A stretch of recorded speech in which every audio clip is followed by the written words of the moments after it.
شرفتونا. الفتره كانت جميله جدا وروح المنافسه كانت حلوه قوي، وطبعا انا بشجعهم برغم ان نادي النصر كان المركز الرابع. بس هقعد اقول لك بقى احنا اتظلمنا والتحكيم كان وحش، لا طبعا ما فيش الحركات دي كلها. احنا فعلا كله كان بيلعب حلو، وفعلا ولادنا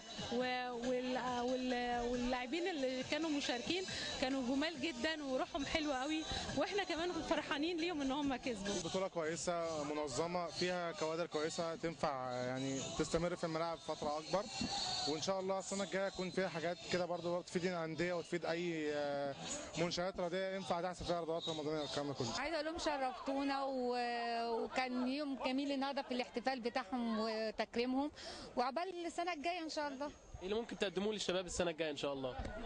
السنة الجاية توعدوا بملاعب مثلا؟ ملاعب، لا واحنا ان شاء الله يعني احنا وعدينهم ان الملاعب بتاعت النادي كلها هتتجدد، مش هتتجدد، هنغيرها كلها، فان شاء الله تبقى البطولة الجاية يشوفوا يلعبوا على الملاعب الجديدة باذن الله. الحمد لله على المكسب النهارده، يعني توفيق ربنا كان معانا الحمد لله، والبطولة عامة الحمد لله يعني كويسة جدا في التنظيم في الاعلام. البطولة الحمد لله كانت كويسة من كل حاجة، والنهارده ان شاء الله يعني الفوز النهارده بهديه الكوره سبورت. الحمد لله يعني كنا ماشيين كويس طول الدوره بتاع كنا بنلعب برجاله وبتاع، الحمد لله وصلنا للنهائي ولعبنا، بس ما فيش توفيق النهارده يعني وخسرنا، بس الحمد لله على كل شيء. يعني هو الدوره حلوه جدا والتنظيم كويس، بس ارضيه الملعب مش 100 ونتمنى كوره سبورتس تعمل بعد كده يكون الملعب احلى بكتير، بس الحمد لله الدوره طلعت كويسه والتنظيم تمام، وكنا نتمنى نبقى المركز الاول، بس الحمد لله يعني. البطوله كانت كويسه جدا وتمت لاخر ماتش، كانت دورها كويس جدا مفيش اي مشاكل،